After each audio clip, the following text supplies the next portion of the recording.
Maganda umaga, tanghali, hapon, gabi sa zodiac sign na Capricorn. Lala Baby, nagpapakilala po. Yan. Bibigyan ko po kayo ng reading, ha. Today po is Saturday. Simula po ito ng Sunday, 23 to 31. Okay? So let's see the energy. Overall energy.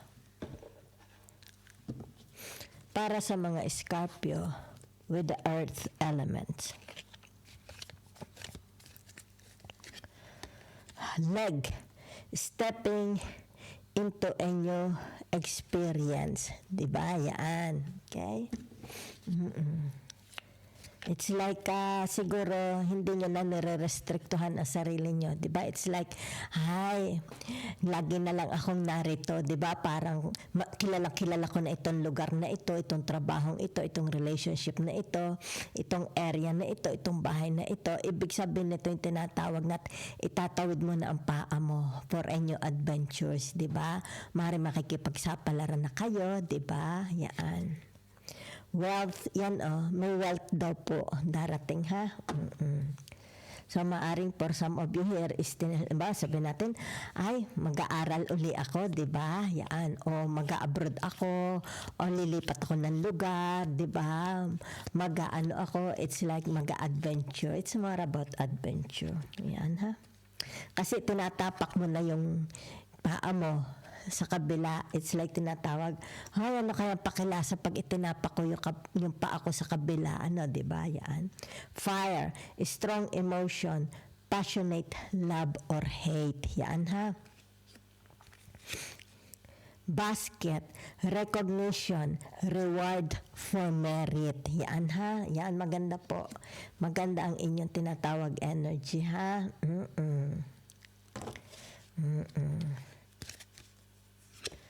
So, table, hard work ahead. Merong naghihintay na maaring mabigat na trabaho, additional trabaho, di ba? Kung kayo mga nagtatrabaho.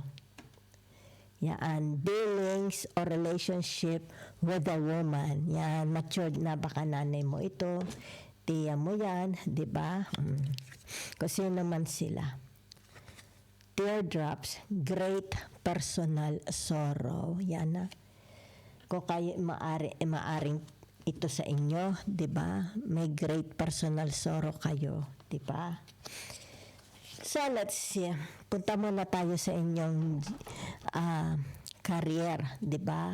Work. Ano ba ang work ninyo, di ba?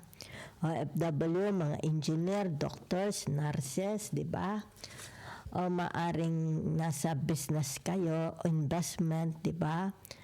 Buy and sell. Pwede rin naman sabihin natin may social media kayo, platform, di ba? Yan, may increase ba ang inyong tinatawag na payout? Yan, ha? Whatever, may tubo ba ang pera mo sa bangko? Okay, yan. So, titingnan natin, ha? General reading po ito. Capricorn. Okay. So, ibig sabihin nito, it's like tinatawag na, alam mo ba yung mind mo, di ba? Yan. So, ibig sabihin, maaring sabihin na natin, it's about your mindset, di ba? Babaguhin mo na ang mindset mo. Pagdating sa trabaho, di ba? Pagdating sa pakikipag-deal, di ba? Pakikipag-usap, pakikipagrelasyon. Siguro kaya lumabas dito ang tinatawag leg, di ba? It's like tinatawag, stepping into a new experience. Maaring susubok kayo, di ba? Maaring sabihin natin, from the province, from the island, pupunta ng city, from Philippines, baka mag-abroad, di ba? It's more about adventures, di ba? It's like, susubukan if there is an opportunity to other places. So, nasa karir, pamimera, trabaho tayo, ha? Yan.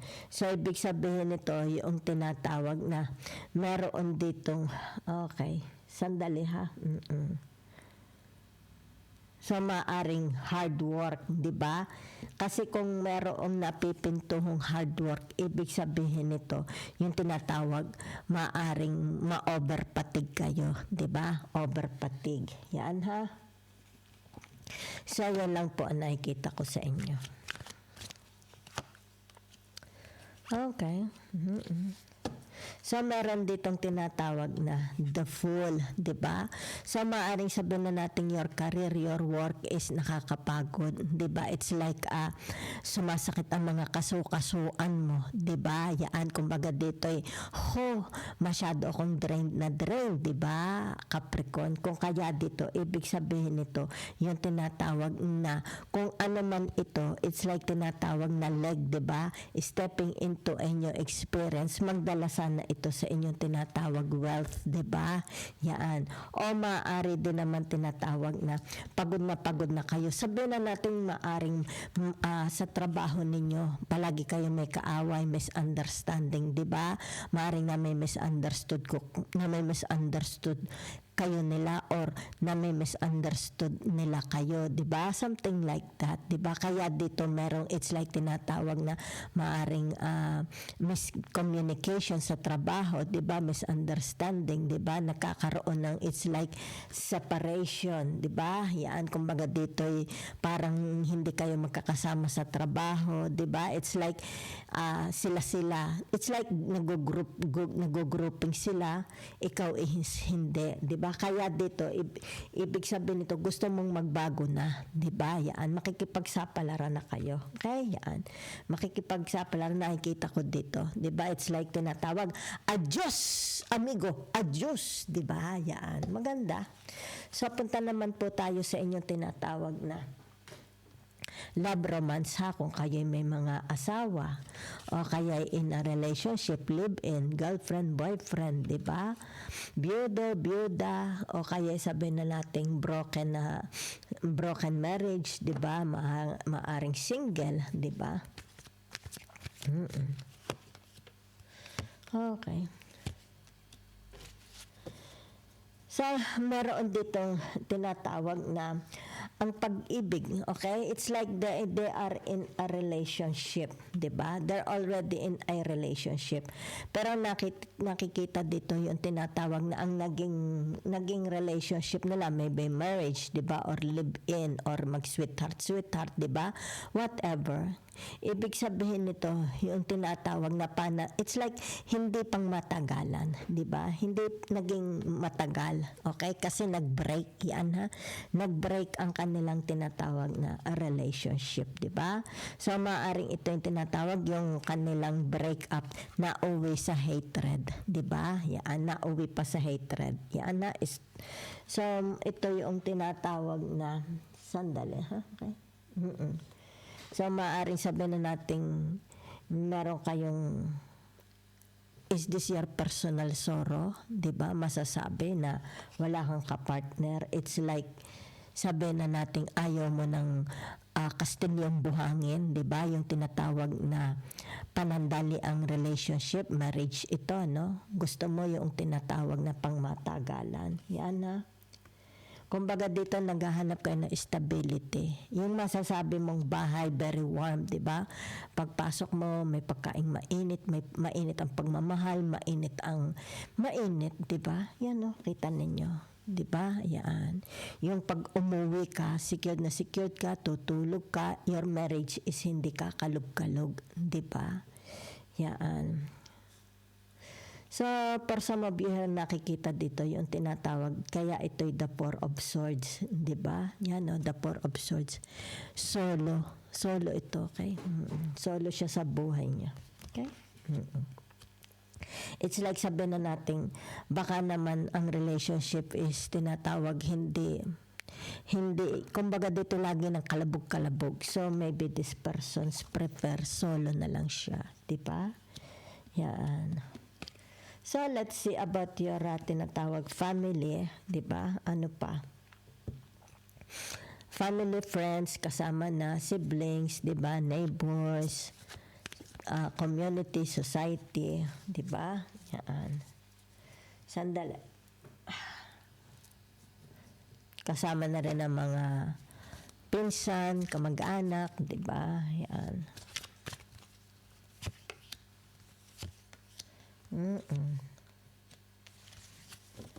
Okay. So, ibig sabihin nito, okay? Meron dito, di ba? It's like family.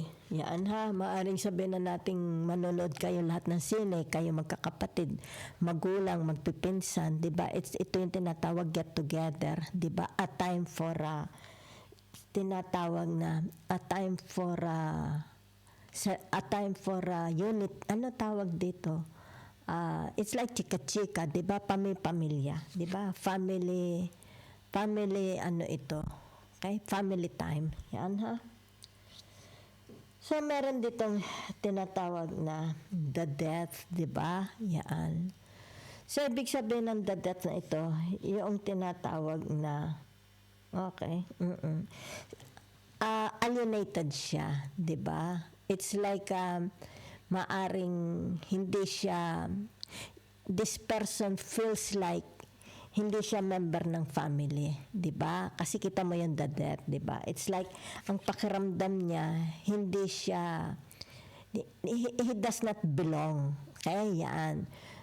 It's like halimbawa sabihin na nating pagka may mga celebration, ang pakiramdam niya outsider siya. Yan ha, yun.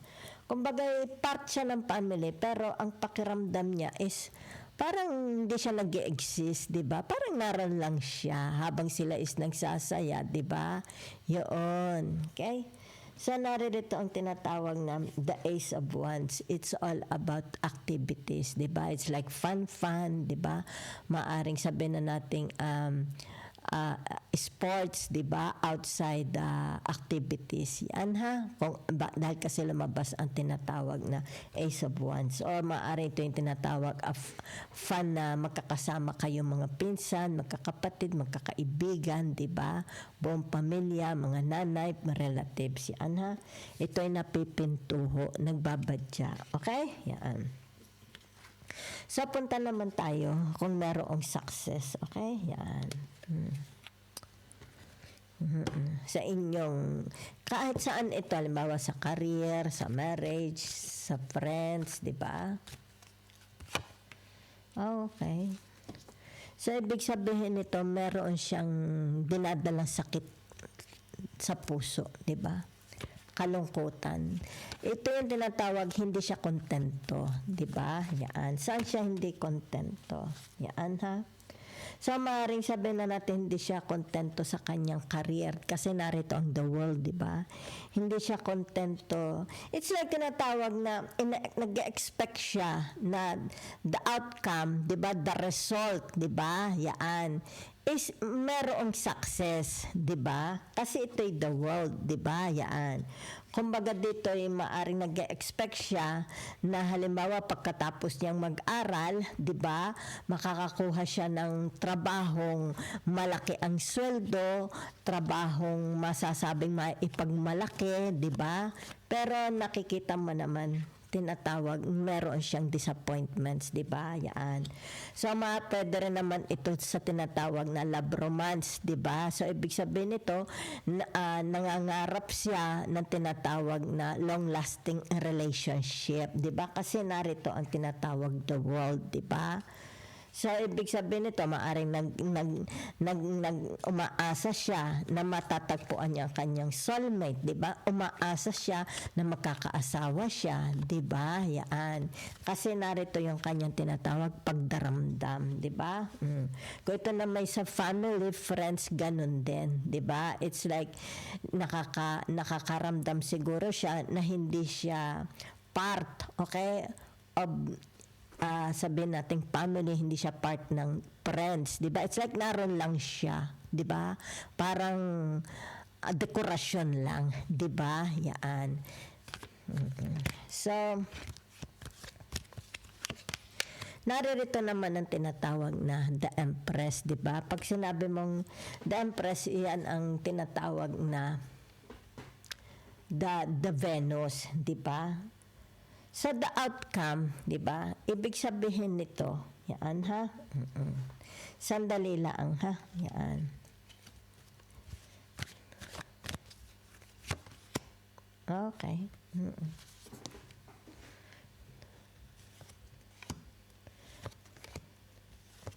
Okay na ha? So, ito nakikita ko ha. Yan. So, naririto siyempre yung tinatawag the Three of Swords, di ba? So, ibig sabihin nito, kung ilalagay natin dito, di ba? Kaya nga the world, either magkaroon ng tinatawag completion, tinatawag na success, di ba? Completion, success. Either ito yung tinatawag na nakakapagod, 'di ba? Exhausted, 'di ba? Patig. Yan ha. Dito, kaya ito lumabas, 'di ba? The world. Ibig sabihin nito, yung tinatawag halimbawa, masyado siyang pagod na pagod, 'di ba? Sa kanyang marriage, okay? Sa love relationship, pagod na pagod siya sa tinatawag na halimbawa group, 'di ba? Maybe kasama siya sa group of people, organization, institution, 'di ba? Friendship, 'di ba? Nakakapagod, 'di ba? Yan. Kaya narito ang tinatawag the world, tsaka ito, 'di ba? So ibig sabihin nito yung tinatawag pagod na pagod siya kahit sa marriage, 'di ba? Yan. Kahit sa family niya, kahit sa mga kapatid niya, you name it, pagod na pagod siya, 'di ba? Kung kaya dito nakikita mo, 'di ba? It's like sandali lang ha. Para maliwanag yan. Gusto niya yung tinatawag makapagpahinga, 'di ba? Kasi pagod na siya, mentally, physically, emotionally, 'di ba?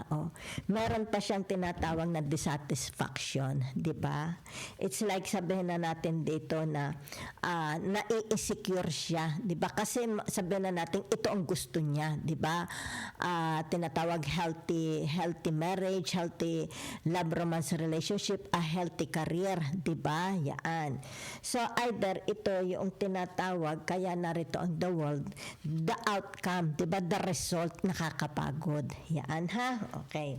So kaya dito nakikita mo nag-iisip na siya, 'di ba? Nag-iisip na siya. Halimbawa sabihin natin nag-iisip na siya na magbago ng trabaho, 'di ba? Nag-iisip na siya ng tinatawag na lumipat, 'di ba? Yan. Kaya ito'y the world, 'di ba? Yan. Kumbaga dito yung tinatawag para ito is kanyang ma-acquire, 'di ba? Makuha. Kaya nag-iisip na siya. Halimbawa nag-iisip na siyang lumipat ng trabaho niya, nag-iisip na siya baka sabihin natin kung may investment, 'di ba? I-withdraw na niya yung investment niya kasi pagod na siya, 'di ba? It's like hindi na niya maintindihan sila, yan, hindi na sila nagkakaintindihan, 'di ba? Yan. Kumbaga dito yung expectation niya, 'di ba? So kung kaya nga dito, ibig sabihin nito, yung tinatawag pagtalikod, 'di ba? Tatalikuran na niya. Halimbawa sabihin natin, tatalikuran na niya ang kanyang responsibilidad as a bank director, 'di ba? Tatalikuran na niya ang responsibilidad niya as a husband or wife, 'di ba? Tatalikuran na niya ang kanyang pagiging anak sa magulang, pwedeng ganon. Tatalikuran na niya yung tinatawag friendship, 'di ba? Yan kasi tatalikuran, ha? Okay. Kaya dito ibig sabihin nito hahanap siya, 'di ba? Hindi kasi balance Yan, kita mo naman, 'di ba? Yan. Kumbaga dito yung tinatawag, gusto niya ng tinatawag fair share, 'di ba? It's like tinatawag, kailangan pag nagtrabaho ako, babayaran mo ako maganda, 'di ba? Kailangan pag naging mag-asawa na tayo, ibig sabihin nito give and take, balance, 'di ba? Yan. Kumbaga dito walang tinatawag na makasarili, 'di ba? It's like maghapon ako nagluto, naghugas, ikaw naman nagpapalaki lang ng tumbong. Kaya ito'y the libra justice, 'di ba? So ibig sabihin nito para ma-maintain ang harmony, trabaho man ito sa love romance man ito, sa mga friends man ito, 'di ba? Sa workplace man ito, 'di ba? Kailangan yung tinatawag the flow, 'di ba? Yan, magkaroon ng success, 'di ba? Yan. So kaya kasi ito na i-experience na ng mga Capricorn, 'di ba? Yan. So maaring sabihin na natin dito yung tinatawag na kaya narito ang the Libra justice, 'di ba? Naghahanap sila ng tinatawag makakasama, 'di ba? Makakaagapay sa buhay, 'di ba? Kung kaya dito nag-iisip-isip na sila, 'di ba? Yan, nag-iisip-isip na sila. Okay? So whatever is this, it's like tinatawag, meron na silang gustong talikuran. Hindi na tinatawag, wala na silang interest, di ba? Yan, hindi na sila natutuwa. Yan. So ibig sabihin nito yung tinatawag pagharap, di ba? Kaya narito ang tinatawag na the Fool, di ba? At itong tinatawag na the King of Cups, kaya narito ang tinatawag the Leg, di ba? Stepping into a new experience. Okay? So whatever is this, dahil meron ditong relationship, pag sinabi mong the Libra Justice, ano ito, di ba? Maaring sabihin na natin kasi lumabas ang tinatawag na the Venus and the world, di ba? Magkakaroon ng completion. So kaya nga lumabas itong the wealth na ito. Kaya maaring sabihin na natin mapapabalik na sa iyo, di ba? Yung tinatawag na kulang sa sweldo mo or meron kang mamanahin, di ba? Meron kang kasi narito ang the wealth, okay? Ano man ito, yan nangyari sa tinatawag buong bilog na ito, di ba? Maari sabihin natin 1 taon, 2 taon, 5 taon, 10 taon, anong nangyari, di ba? Bakit may papasok na wealth, di ba? Yan. Okay, so kung kaya dito, ibig sabihin nito, tinatawag na the Tower and the Justice, kaya lumabas ang fire, di ba? Ibig sabihin nito, either strong emotion, passionate love, or hate, nagkaroon ng tinatawag na nauwi sa hatred, di ba? Yang nausyami, di ba? Na-disappoint, kaya narito ang tinatawag na the Three of Swords. Yan ha? So whatever is this, is like tinatawag dito, okay, na kaya kailangan kayo magpahinga sapagkat nahaharap kayo sa tinatawag na it's like additional work, di ba? Yan. Halimbawa, additional work sa family, di ba? Pag-iintindi ng pamilya, pag-iintindi ng mga anak, pag-iintindi sa asawa, sa ibang tao, di ba? Sa trabaho, kung ano man yan. Kasi narito ang tinatawag hard work ahead, nasa una, okay? Kaya ito, ibig sabihin nito, yung tinatawag, talagang mapapagod kayo, di ba? Yan. So, kung kaya dito, yun ang nakikita ko na sa inyo, ha? Whatever is this, yan, ha? Meron ditong tinatawag na it's about your mind, also mindset, magbabago. Okay, yan. It's like tinatawag, bago na ang tingin mo sa mundo, di ba? Magiging bago na ang tingin mo sa paligid mo. It's all about changing your perception, perceptive ang tawag doon, pagtingin, di ba, sa buhay. Yan ha. So nakikita dito, you're very, very balanced. It's like wala kang kalaban, wala kang kaaway. Diba? Yan. Kung halimbawa may mga kaaway kayo, halimbawa sabihin na natin sa pulis, sa militar, sa barangay, kung kanino man, ibig sabihin nito, i-fix na ito. Diba? Tapusin na ito. Yan ha. Tapusin. Ibig sabihin nito, tinatawag, huwag mong talikuran. Okay? Kaya ito'y the King of Cups. Huwag mong talikuran. Okay? Kung may mga nangyayaring problema, kung halimbawa ito'y tinatakasan mo, ibig sabihin nito, ang pagtalikod is not a solution, di ba? Halimbawa, merong alam mong problema o sakit ng loob, di ba? Kumbaga dito, affected ka rin, di ba? Hindi gamot, hindi solusyon ang pagtalikod. Manapa, ito ay harapin. Okay? Thank you very much po.